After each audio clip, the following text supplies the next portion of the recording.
तो अगला टॉपिक है आवेश संरक्षण का सिद्धांत। इसमें हम लोग समझेंगे इसका परिभाषा होता है। देखिए ये बहुत आसान परिभाषा है। जैसे आप लोग ऊर्जा संरक्षण का सिद्धांत तो पढ़े ही होंगे कि ऊर्जा संरक्षण का सिद्धांत क्या होता है। जैसे ऊर्जा को न तो उत्पन्न कर सकते हैं और न ही नष्ट कर सकते हैं, ऊर्जा को एक रूप से दूसरे रूप में परिवर्तित किया जाता है। यही नियम इस पे भी लगता है, आवेश संरक्षण के सिद्धांत पे। आवेश संरक्षण का सिद्धांत ये होता है कि आवेश को न तो उत्पन्न किया जा सकता है और न ही नष्ट किया जा सकता है, इसे एक वस्तु से दूसरे वस्तु में स्थानांतरित करते हैं। क्योंकि शुरू वाले में ही हम बताए थे कि आवेश जो होता है इलेक्ट्रॉनों के स्थानांतरण के कारण उत्पन्न होता है। तो भाई आप इलेक्ट्रॉन को नष्ट थोड़ी कर रहे हैं, इलेक्ट्रॉन तो एक वस्तु से दूसरे वस्तु में जा रहा है। तो आप किस आधार पर कह सकते हैं कि आवेश को नष्ट किया जाता है? आवेश नष्ट नहीं होता है। आवेश को न तो उत्पन्न कर सकते हैं और न ही नष्ट कर सकते हैं, इसे एक वस्तु से दूसरे वस्तु में स्थानांतरित किया जाता है। इस कंसेप्ट को हम आवेश संरक्षण का सिद्धांत कहते हैं। ठीक है ना। तो दो टॉपिक हमारा कंप्लीट हो गया। आते हैं तीसरे टॉपिक पे, कूलाम का नियम। कूलाम का नियम किसे कहते हैं? कूलाम ने नियम क्यों दिया था?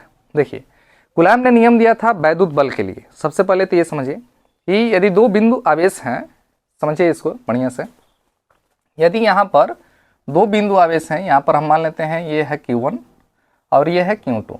यदि दो बिंदु आवेश हैं और दोनों कुछ दूरी पर स्थित हैं, यानी स्मॉल r दूरी पर स्थित हैं, तो इनके मध्य में जो लगने वाला वैद्युत बल है, जो कि आकर्षण का भी हो सकता है और प्रतिकर्षण का हो सकता है।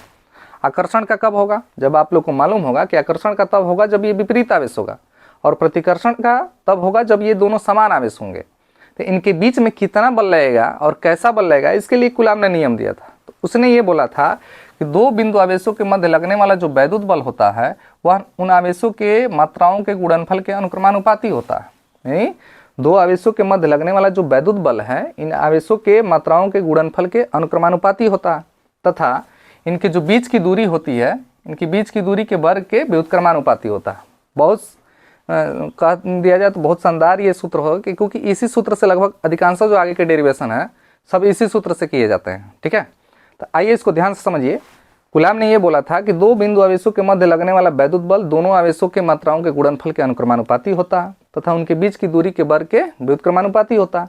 अब आप लोग को मालूम होगा कि अनुक्रमानुपाती का जब चिन्ह हटाते हैं, हम साइन हटाते हैं, तो एक कंस्टेंट आता है और यहाँ पर जो नियतांक आता है वो आता है आपका 1/4 पाई एप्सिलॉन नॉट के Q1 Q2 बटा में R का स्क्वायर। ये जो सूत्र है ये कूलाम ने दिया था। अब इसमें सबसे बड़ी बात है कि हम तो जान गए ये कि Q1 है आपका पहला आवेश, Q2 हो गया आपका दूसरा आवेश, R हो गया दोनों आवेशों के बीच की दूरी। अब ये चीज़ क्या है? 1/4 पाई एप्सिलॉन 0 क्या है? इसका कंप्लीट मान जो होता है, पूरा मान, ये पूरा मान होता है 9 × 10⁻9। याद रखिए 1/4 पाई एप्सिलॉन 0 के का जो मान होता है वो होता है 9 × 10⁻9। लेकिन इसमें सबका अलग अलग मान है। जैसे 4 का तो मान 4 ही होगा, पाई का मान 22/7 या 3.14 होता है। एप्सिलॉन 0 को क्या बोलते हैं? तो एप्सिलॉन 0 जो है इसको हम निरपेक्ष वैद्युतशीलता बोलते हैं। ये अगर जो एप्सिलॉन 0 रहेगा ये वैद्युतशीलता होता है, इसका मान होता है 8.85 × 10⁻12। ये आपका 8.86 भी कहीं कहीं मिलता है, तो इससे कंफ्यूज होने की कोई ज़रूरत नहीं है। एप्सिलॉन 0 को याद रखिए वैद्युतशीलता कहा जाता है, और यहाँ पर जब ये मान निकाला जाता है तो ये मान रखा जाता है 8.85 × 10⁻12। के को क्या बोलते हैं? तो के होता है माध्यम का परावैद्युतांक। याद रखिएगा के जो होता है वो होता है माध्यम का परावैद्युतांक। ठीक है ना। और के का किस मान के लिए इसका मान आया है इतना 9 × 10⁻9? तो के अलग अलग माध्यमों के लिए के का अलग अलग मान होता है। जैसे के का मान परावैद्युतांक y या निर्वात के लिए 1 माना जाता है। ठीक है ना। y या निर्वात के लिए परावैद्युतांक का जो मान माना जाता है वो 1 माना जाता है।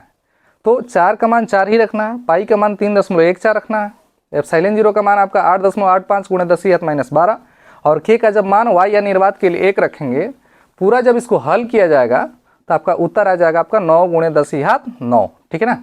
तो इस प्रकार ये 1/4 पाई एप्सिलॉन 0 के का मान निकालते हैं।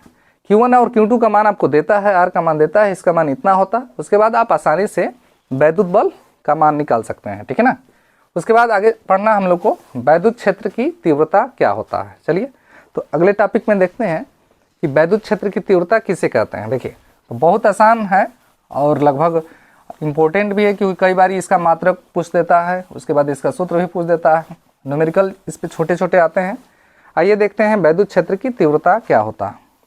वैद्युत क्षेत्र की तीव्रता समझने से पहले हमको ये समझना है कि वैद्युत क्षेत्र किसे कहते हैं। देखिए वैद्युत क्षेत्र, चुंबकीय क्षेत्र और गुरुत्वीय क्षेत्र लगभग तीनों का जो परिभाषा है एक ही जैसे दिया जाता है, ठीक है ना। देखिए कैसे दिया जाता है, तो यहाँ पर हो गया मान लीजिए कोई चुंबक, तो चुंबक के चारों तरफ एक ऐसा क्षेत्र होता है कि अगर जो इसमें हम दूसरा किसी कण को लेकर जाते हैं, किसी भी लौह पदार्थ को ले जाते हैं या किसी दूसरे चुंबक को ले जाते हैं, तो इसके क्षेत्र में वो बल का अनुभव करता है, और वो जब बल होता है वो चुंबकीय बल कहलाता है। तो चुंबक के चारों तरफ का वह क्षेत्र जहाँ तक ये बल आरोपित कर सकता है, यानी वो आकर्षित और या प्रतिकर्षित कर सकता है, तो इसके बाहर का ये जो चारों तरफ का क्षेत्र है ये आपका चुंबकीय क्षेत्र कहलाता है। सेम टू सेम यदि इसको हटा करके और हम पृथ्वी लगा देंगे, यहाँ पे पृथ्वी को रख दें, तो पृथ्वी भी उस अपने चारों तरफ एक क्षेत्र क्रिएट की है जिसके अंदर ग्रेविटेशनल फोर्स वो लगा सकती है, ठीक है ना, गुरुत्वाकर्षण बल आरोपित कर सकती है। तो पृथ्वी का क्षेत्र आपका गुरुत्वीय क्षेत्र कहलाता है। लेकिन यदि इसके यहाँ एक आवेश को रख दिया जाए स्थिर वैद्युतिकी में, तो होता क्या है कि एक आवेश भी अपने चारों तरफ एक क्षेत्र क्रिएट करता है। यदि इस क्षेत्र के अंदर यदि हम दूसरे आवेश को ले जाते हैं, जैसे यहाँ हम परिभाषा देने के लिए परीक्षण आवेश का प्रयोग करेंगे, तो यदि हम इसको लेकर जाते हैं यहाँ पर इसके क्षेत्र में, तो यह जो आवेश है यह वैद्युत बल का अनुभव करेगा। कैसे? यदि यह प्लस है, ये तो हमेशा प्लस होता है, अल्प रूप से धनावेशित होता है परीक्षण आवेश, जिसको टेस्ट चार्ज कहा जाता है। तो जैसे ही इसको लेकर जाएंगे हम अंदर, तो ये वाला आवेश वैद्युत बल का अनुभव करेगा। तो इस क्षेत्र को हम कहेंगे वैद्युत क्षेत्र। तो वैद्युत क्षेत्र का परिभाषा कैसे दिया जाता है, ध्यान से समझिए। कहा जाता है कि किसी आवेश के चारों तरफ का वह क्षेत्र जहाँ तक इसका वैद्युत बल कार्य करता है, उस क्षेत्र को हम कहते हैं वैद्युत क्षेत्र, ठीक है ना। अब हमको समझना है वैद्युत क्षेत्र की तीव्रता क्या होता है। तो वैद्युत क्षेत्र की तीव्रता समझने से पहले इसका सूत्र आप याद रखिए। वैद्युत क्षेत्र की तीव्रता का सूत्र होता है E बराबर F बटा में Q0। E बराबर F बटा में Q0। अब E क्या है, तो E को हम बोलते हैं वैद्युत क्षेत्र की तीव्रता। F क्या होता है, तो अभी बताए थे, F जो होता है वैद्युत बल होता है, जिसका सूत्र कूलाम ने दिया था। Q0 इसको बोलते हैं परीक्षण आवेश यानी टेस्ट चार्ज। और आपको बता दें टेस्ट चार्ज जो होता है वह अल्प रूप से धनावेशित होता है। तो कैसे इसका परिभाषा दिया जाता है, अगर जो आप इसको हल करें तो देखिए, यदि Q0 का मान हम 1 कूलाम मान लें कुछ क्षण के लिए, Q0 का मान 1 कूलाम मान लेंगे, तो बताइए EF के बराबर होगा कि नहीं होगा। परिभाषा रटना उटना नहीं है, ठीक है ना, परिभाषा आपको बनाना है अपने से। कैसे हम परिभाषा बनाते हैं इसका, देखिए कहा जाता है कि यदि Q0 का मान 1 कूलाम मान लिया गया, तो यहाँ से EF के बराबर हो जाता है, यानी यह बल ही वैद्युत क्षेत्र की तीव्रता कहलाता है। आप यहाँ से समझिए, देखिए इस साइड पे ये जितने बिंदु हैं यहाँ पे, अगर जो हम इस परीक्षण आवेश को अलग अलग पॉइंट पे ले जाएं, जैसे A B C D ऐसे 4 पॉइंट हम बनाए हैं, अगर जो बताइए D पर ले जाएंगे इसको, तो यह उतना बल का अनुभव नहीं करेगा जितना कि उसको B पर ले जाने पे करेंगे। यानी यहाँ पर मान लीजिए 2 न्यूटन का बल लगा, यहाँ पर ले गए तो 4 न्यूटन का बल लगा, यहाँ पर ले गए तो 6 न्यूटन का बल लगा, यहाँ पर ले गए तो 8 न्यूटन का बल लगा। तो ये जो एरिया बन रहा है वो एरिया क्या बताता है कि जितना इसके नज़दीक लेकर जा रहे हैं इसको आवेश को, उतना ही ज़्यादा बल लगा रहा है। इसका मतलब कि यहाँ पर इसकी जो तीव्रता है क्या है, अधिक है, और यहाँ पर जो तीव्रता है वो कम है।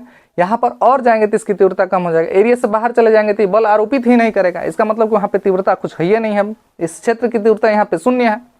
वही कहानी है, समझिए। एक प्रकार से जो बल होता है वही वैद्युत क्षेत्र की तीव्रता होता है। कैसे परिभाषा दिया जाता है, किसी एकांक कूलाम के आवेश को जब वैद्युत क्षेत्र के अंदर हम ले जाते हैं, तो उस पर जो लगने वाला बल होता है उसी बल को हम वैद्युत क्षेत्र की तीव्रता कहते हैं। यानी किसी एकांक परीक्षण आवेश को जब वैद्युत क्षेत्र के अंदर हम ले जाते हैं, तो इसके ऊपर जो लगने वाला ये बल होता है, इसी बल को हम कहते हैं वैद्युत क्षेत्र की तीव्रता, ठीक है। तो इस प्रकार आप वैद्युत क्षेत्र की तीव्रता का परिभाषा दे सकते हैं। मात्रक कैसे निकालेंगे, तो याद रखिए, मात्रक सिंपल तरीके से निकाल सकते हैं आप। आइए मात्रक निकालते हैं। बताइए वैद्युत बल का मात्रक होता है न्यूटन और आवेश का मात्रक क्या होता है, कूलाम। तो इसका मात्रक हो गया आपका न्यूटन प्रति कूलाम। पूछेगा राशि कौन सी है वैद्युत क्षेत्र की तीव्रता, याद रखिए वैद्युत क्षेत्र की तीव्रता एक सदिश राशि है, ये दिशा पर निर्भर होता है। और इसका दिशा क्या होता है, तो दिशा होता है प्लस से दूर और माइनस की ओर। याद रखिएगा वैद्युत क्षेत्र की जो तीव्रता की दिशा होती है वो होता है प्लस से दूर और माइनस की ओर। अब ये कहाँ से कंसेप्ट आता है, तो थ्योरी वाले क्लास में आपको वैद्युत बल रेखा हम पढ़ाए होंगे, वहाँ बताए हैं कि वैद्युत बल रेखाएं जो होती है वैद्युत क्षेत्र की दिशा को इंडिकेट करती है, ठीक है ना। वहीं से कंसेप्ट आता है ये। वैद्युत क्षेत्र की तीव्रता आपकी सदिश राशि है, इसकी दिशा कहाँ से कहाँ होती है, प्लस से दूर होती है और माइनस की ओर होती है। ठीक है, तो चलते हैं अगले पॉइंट पे, रेखीय घनत्व के बारे में पढ़ते हैं कि रेखीय घनत्व किसे कहते हैं। ठीक है, आइए, तो रेखीय घनत्व को याद रखिएगा, रेखीय घनत्व को लेमडा से इंडिकेट किया जाता है। ठीक है ना, रेखीय घनत्व को लेमडा से प्रदर्शित करते हैं। लेमडा बराबर होता है क्यू बटा में एल, याद रखिए, लेमडा बराबर होता है क्यू बटा में एल। अब लेमडा होता है आपका रेखीय घनत्व, क्यू होता आवेश और एल होता है उस चालक की लंबाई जिस पर यह आवेश उपस्थित है। तो यहीं से परिभाषा बनता है कि एल बराबर यदि 1 मीटर हम मान लें तो लेमडा जो होगा वो किसके बराबर हो जाएगा, क्यू के बराबर हो जाएगा। ठीक है, तो कहा जाता है कि किसी चालक की एकांक लंबाई पर उपस्थित जो आवेश की मात्रा होती है उसी मात्रा को हम रेखीय घनत्व कहते हैं। याद रखिएगा, किसी चालक की एकांक लंबाई पर उपस्थित जो आवेश की मात्रा है उसी को रेखीय घनत्व कहते हैं। मात्रक निकाल सकते हैं आप यहाँ से, बताइए, आवेश का मात्रक आपका कूलाम होता है और दूरी का मात्रक क्या होता है, मीटर होता है। तो रेखीय घनत्व का जो मात्रक आता है वो आता है आपका कूलाम प्रति मीटर। ठीक है ना, चलिए उसके बाद पढ़ते हैं गॉस का प्रमेय। गॉस का प्रमेय क्या है, ये जितने मैं क्वेश्चन बता रहा हूँ सब ये अति लघुत्तरीय प्रश्न है, यानी 1 से 2 नंबर में आपसे पूछे जाते हैं। ठीक है ना, दीर्घ उत्तरीय प्रश्नों की श्रृंखला, इसके जस्ट तुरंत बाद इसके जितने दीर्घ उत्तरीय प्रश्न हैं, 2-4 जितने इंपॉर्टेंट प्रश्न हैं उसको मैं जरूर हल कराऊंगा। ठीक है ना, आइए, तो गॉस का प्रमेय क्या होता है, तो गॉस का प्रमेय का जो सूत्र होता है वो होता है फाई इक्वल टू क्यू बटा में एप्सिलॉन 0 के। अब यहाँ पे समझिए फाई क्या होता है, तो फाई होता है आपका वैद्युत फ्लक्स, क्यू क्या होता है उस चालक पर उपस्थित आवेश की मात्रा, और एप्सिलॉन 0 कांस्टेंट होता है, अभी बताया कि इसको वैद्युतशीलता बोलते हैं। तो गॉस के प्रमेय के अनुसार होता है कि किसी भी गोलीय पृष्ठ से निकलने वाला जो वैद्युत फ्लक्स है उस पृष्ठ से पर उपस्थित आवेश का 1/एप्सिलॉन 0 के गुना होता है। बहुत छोटा सा परिभाषा और बहुत इंपॉर्टेंट परिभाषा, ध्यान से समझिए। किसी भी पृष्ठ के द्वारा जो उत्सर्जित वैद्युत फ्लक्स होता है उस पृष्ठ पर उपस्थित आवेश का 1/एप्सिलॉन 0 के गुना होता है, अर्थात यहाँ से हल करेंगे तो फाई इक्वल टू हो जाता है क्यू बटा में एप्सिलॉन 0 के। अब ये फाई इंडिकेट क्या करता है, फाई इंडिकेट करता है कि उस चालक की त्रिज्या जिस पर वो आवेश उपस्थित है उस त्रिज्या से इस सूत्र का कोई मतलब नहीं होता, केवल उस पर उपस्थित यदि आवेश आपको मालूम है तो आप वहां से वैद्युत फ्लक्स निकाल सकते हैं। तो ये आपका गॉस का प्रमेय होता है। ठीक है, चलिए उसके बाद आगे है हम लोग का टॉपिक पृष्ठ घनत्व। पृष्ठ घनत्व क्या होता है, तो याद रखिएगा, पृष्ठ घनत्व को हम छोटा सिग्मा से इंडिकेट करते हैं। छोटा सिग्मा इज इक्वल टू होता है क्यू और बटा में ए। यहाँ पर जैसे रेखीय घनत्व था वैसे ही ये आपका पृष्ठ घनत्व है। यहाँ पर एरिया को 1 मानना है, यानी जो क्षेत्रफल है वह मान लेंगे हम लोग 1 मीटर का स्क्वायर। तो बताइए यहाँ से छोटा सिग्मा जो होगा क्यू के बराबर हो जाएगा।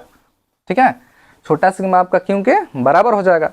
तो कहेंगे कि किसी चालक के यानी किसी पृष्ठ के प्रति एकांक वर्ग मीटर क्षेत्रफल पर उपस्थित आवेश की मात्रा को हम पृष्ठ घनत्व कहते हैं। परिभाषा एक बार फिर से सुन लीजिए, कहा जाता है कि किसी चालक के प्रति एकांक वर्ग मीटर क्षेत्रफल पर उपस्थित आवेश की जो मात्रा होती है इसी को हम कहते हैं पृष्ठ घनत्व।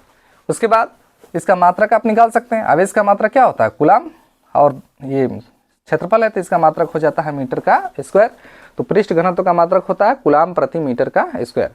आप बीमीय सूत्र भी यहाँ से निकाल सकते हैं, आपकी मर्जी, ऐसे भरसक प्रयास करिएगा कि बीमीय सूत्र भी याद रखें। चलिए आगे चलते हैं, तो आगे है विभव प्रवणता। याद रखिएगा, विभव प्रवणता को हम के से इंडिकेट करते हैं, के बराबर होता है V/L। अब देखिए के बराबर V/L क्या है, तो के हो गया विभव प्रवणता, V जो होता है वो विभव में परिवर्तन होता है या विभव होता है, L होता है लंबाई। तो इसका परिभाषा देने के लिए कहा जाता है कि दूरी के सापेक्ष, याद रखिएगा यहाँ परिभाषा नोट डाउन कर रहे हैं, दूरी के सापेक्ष विभव में होने वाला परिवर्तन, विभव में होने वाला परिवर्तन विभव प्रवणता कहलाता है, विभव प्रवणता कहलाता है। ठीक है, दूरी के सापेक्ष विभव में होने वाला परिवर्तन विभव प्रवणता कहलाता है। मात्रक आप निकाल सकते हैं यहाँ से, विभव का मात्रक आपका होता है वोल्ट।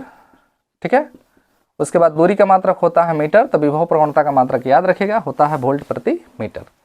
तो उम्मीद है आपको ये वीडियो पसंद आया होगा।